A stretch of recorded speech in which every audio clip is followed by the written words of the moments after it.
Olá, queridos irmãos, amadas irmãs, a paz do Senhor Jesus esteja sempre com todos vocês.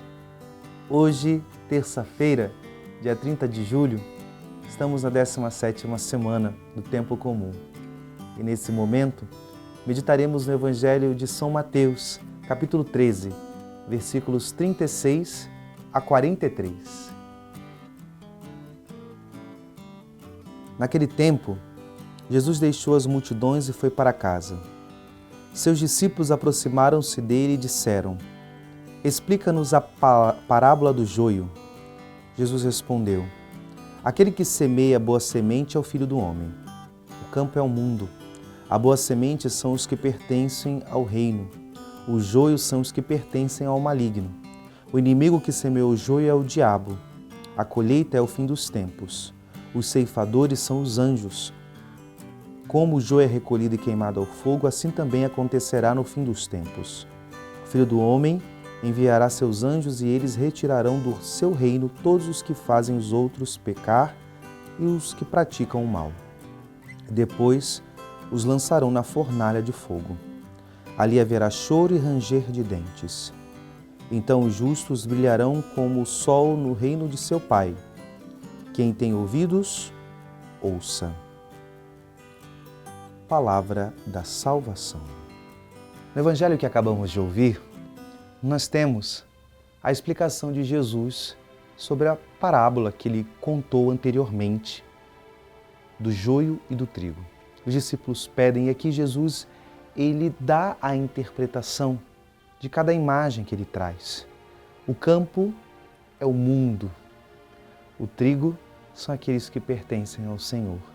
O joio são aqueles que pertencem ao maligno. E aqui nós temos o desfecho, que é, na verdade, a nossa esperança. A esperança do fim dos tempos, aquilo que nós chamamos do juízo final. A parábola do trigo e do joio, ela tem um caráter, ela apresenta uma realidade escatológica. E isso é muito importante para nós, porque também é a nossa esperança. Haverá uma segunda vinda. E haverá uma recapitulação de todas as coisas. Nós não podemos nos esquecer desta realidade, mas principalmente saber mesmo ordenar a nossa vida para essa realidade da qual eu e você, a Igreja, espera. E principalmente essa parábola, aqui Jesus quer ensinar os seus discípulos e ensinando os seus discípulos, atualiza essa mensagem para nós hoje que somos a Igreja, de que no mundo haverá realidades do maligno. O mundo não é cristão. Ser cristão é uma realidade que pertence a Deus, não do mundo. No mundo há realidades que são de Deus, porque Deus aqui assim semeou, mas há também realidades do maligno. Nós percebemos aqui uma realidade dual, né? Aqui eu não quero fortalecer que há uma luta do bem e do mal. Não, porque o bem já venceu. O mistério pascal de Cristo nos testemunha e nos assegura disso. O bem é vencedor.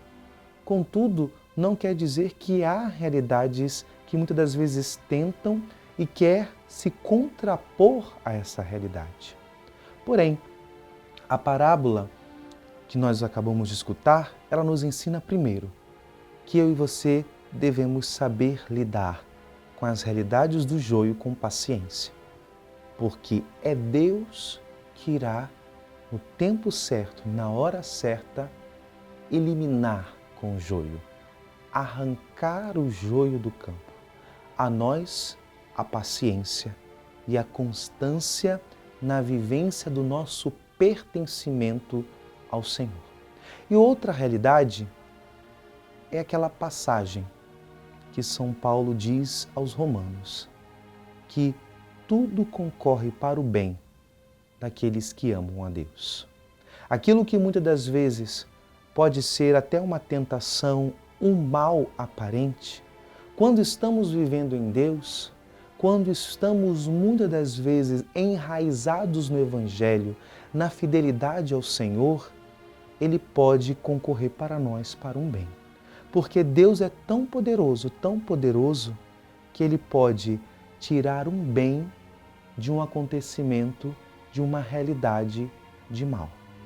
Isso, queridos irmãos, amadas irmãs, é uma realidade de fé, de esperança.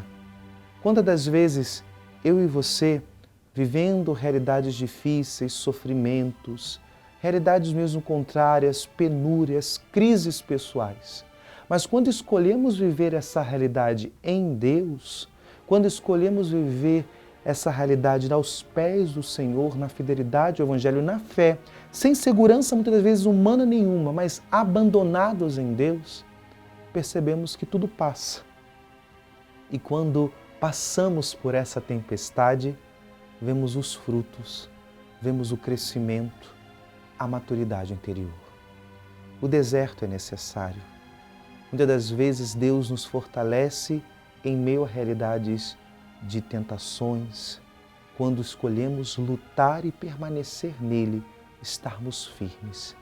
Por isso que essa palavra nos ensine e nos motive a lutar pelo nosso pertencimento a Deus, para que sempre mais o Senhor possa nos conduzir e vivermos dando frutos nessa vida. Que Deus nos abençoe.